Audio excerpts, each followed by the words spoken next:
Hello everyone and welcome. Today's lesson is about gaining a comprehensive understanding of how to interconnect and network three LS compact PLCs by utilizing the capabilities of the RS-485 serial port. This is done using the Modbus RTU protocol when we network several PLCs together using a 485 network. One of the PLCs acts as the client or master for us, and the other PLCs function as servers or slaves. In this project that we carried out, our client PLC is an XEC from the SU series, our first server PLC is an XEC from the H series, and the second server PLC is an XEC from the E series. Commands on the network are initiated and managed by the primary client PLC. That means this specific PLC is the designated client, which has the authority to transmit specific operational commands to the connected servers and write various types of data into them. Alternatively, it can also retrieve and monitor various data points from each of those servers as needed. Within the specific architectural setup, the server PLCs are restricted to read-only access. They're strictly prohibited from transmitting any control commands to other PLCs. The only thing they're capable of doing is to serve up the necessary data whenever a request is initiated by the system. Essentially, the specific commands that are issued by the client PLC can be successfully executed by the various server PLCs in the network. The physical wiring in our current project is carefully set up so that every single one of our PLCs is equipped with a dedicated 485 communication port. This specifically means that on the connection terminals, we have one 485 positive terminal and one 485 negative terminal available for the connection. The wiring is done in such a way that using the two types of wires you see here, we connected the 485 positive of the PLC client to the 485 positive of server 1, and the 485 negative of the PLC client to the 485 negative of server 1. Then, using these two types of wires, we connected the 485 positive of server 1 to the 485 positive of server 2, and the 485 negative of server 1 to the 485 negative of server 2. If there are more than two server PLCs, the wiring can continue in the same way. One thing we need to keep in mind is this. In a 485 network, the maximum distance we can consider is about 1,000 meters. If it exceeds 1,000 meters, we need a repeater so that our signal can be amplified. On the client PLC, we connected a 24-volt signal lamp to output Q0.1. On our first server PLC, we connected a push button to input I0.0. And on our second server PLC, we also connected a start push button to input I0.0. Inside the client PLC, we wrote a program so that whenever we press any of these start push buttons separately, the signal lamp connected to the client PLC will turn on for us. For example, right now, if I press this start push button on our first server PLC, the signal lamp on our client PLC will instantly turn on for us. And the same goes for the start push button we connected to the second server PLC. If we press that, the signal lamp connected to the client PLC will instantly turn on for us. Next, we'll go over the program we wrote in the client PLC, and we'll also get more familiar with the network settings related to the network settings PLCs. We enter the XG5000 software environment and work on the program related to our client PLC. We'll write it together here. Here, first, we create a new project and name it client __r _r S485, so we know it's related to the 485 network, and the CPU type is XGBIE CPU, with the type being XECSU. That's the client PLC, so you confirm that. Alright, in this section, we click on Internal Sync here, and a window will open for us. The second channel is for the 485 settings. Our baud rate should be 9600, and the station number is the one related to the client PLC. We'll set that to 0. Here we have an operation mode for channel 2, which is related to the 485 network. It's this one, use P2P. We need to set it, and then we confirm it. All right, now we right-click on this internal CNET and select Add Item greater than peer-to-peer communication. We confirm this, and if we click on this section, 3 things are added for us. All right, the first one is related to the P2P channel, the second is the P2P block, and the third is the user frame, which we won't be dealing with for now. We only need to work with these two, not the user frame. Okay, we click on the P2P channel and a window opens up. This section at the bottom, which is Use P2P, is also related to channel 2. Here, if we click here, in this section, we need to select Modbus RTU client because, as we said, the protocol we're using here is Modbus and it's related to the client. So we select Modbus RTU client here. We confirm this. Now, we need to fill out this table together for the P2P block. In the previous tutorial, which was about the RS-232 network, we explained this table together.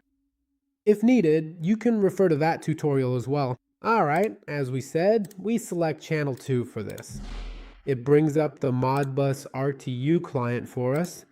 For the P2P function, we select read here.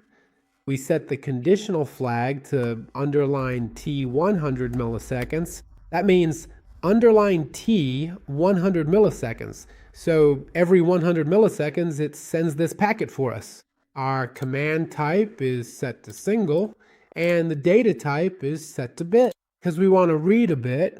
And for the station number here, it's just one row. We select this row from the table for our first PLC server, meaning this is the station number for PLC server 1. We enter it here and we'll consider its station number as 1.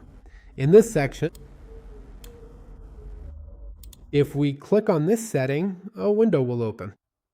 All right, in this section, we need to enter the Modbus address for PLC server 1. We have to enter it here because we set its I input from 0 to 30 as start. So its address will be the same as its 0 number.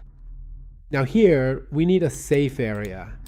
The safe area is where we store what we read from address 0 of our PLC server 1 in our client. We need to save it somewhere. For example, in an MX, we have to store it in an MX.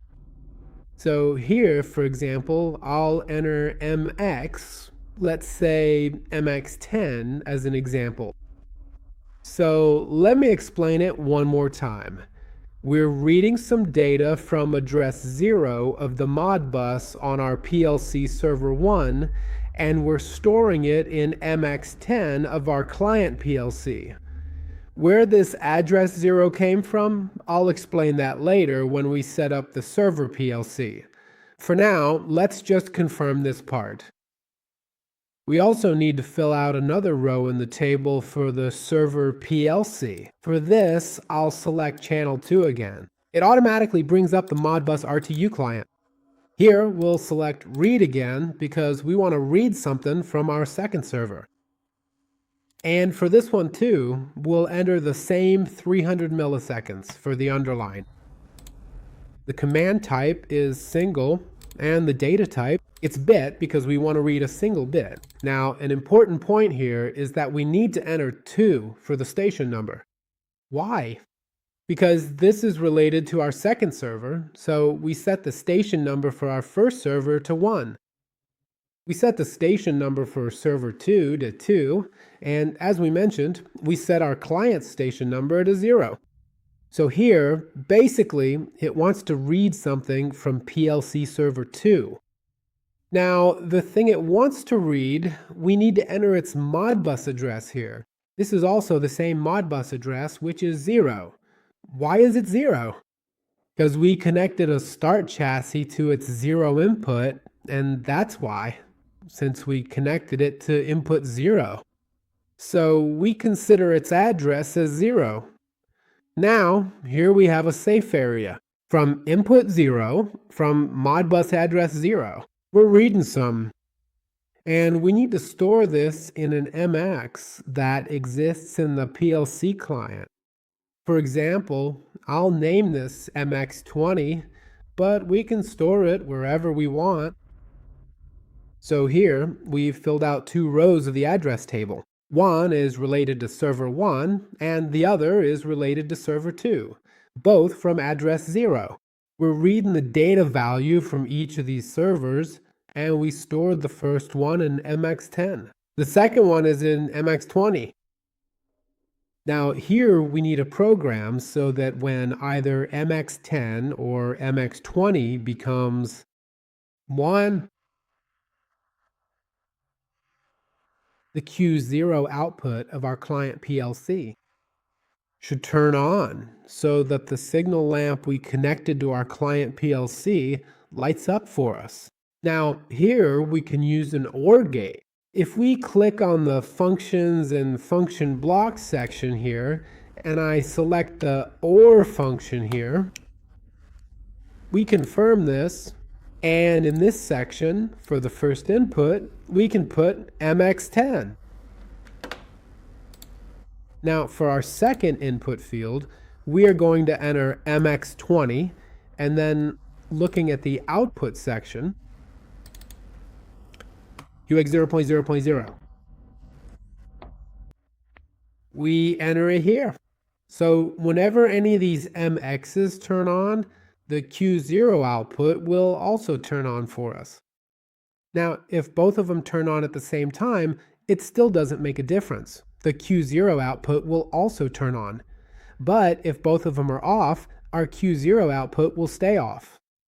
All right, now our PLC client program is ready, and we download this program. Now, returning to the client PLC, we are going to open the XG5000 software once again, and for our server PLC, we are also going to need to have a program ready as well. We will go ahead and give this one a specific name. Server 1 with the underline recommended standard 485. So this is server 1, which was related to the 485 network. Its PLC type is XGB IEC CPU, and its series is H, meaning it's XEC. All right, we confirm this. Now, in the section related to network settings, we click on internal CNET, and a window will open for us. Our second channel is related to RS485, and we set its baud rate to 9600. All right, this is for our server 1, so we set its station number to 1. Now, channel 2, which is related to our operation mode, we set that to Modbus RTU server. Because we're using the Modbus protocol, and this is also set up as a server.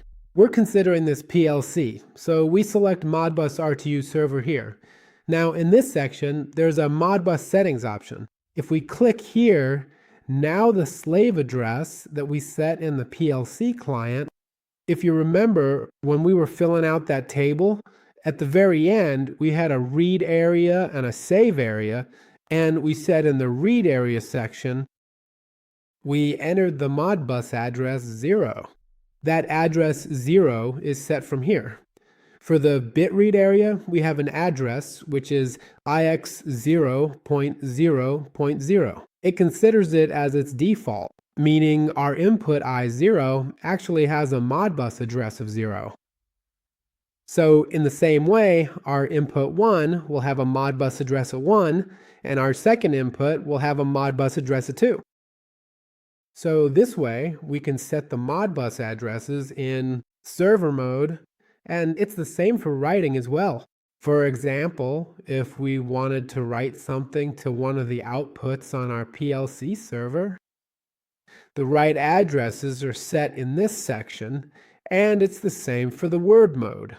That is, if we wanted to transfer a word to Dana, In write mode, its address is specified here, and in read mode, its address it's specified here. So whatever address we enter here becomes our base address. All right, we confirm this here, and these are now the settings related to the PLC server. It's ready here now, and here we can use a coil, and here we enter CLS. Here, we don't need any special program, and this program is for our PLC Server 1.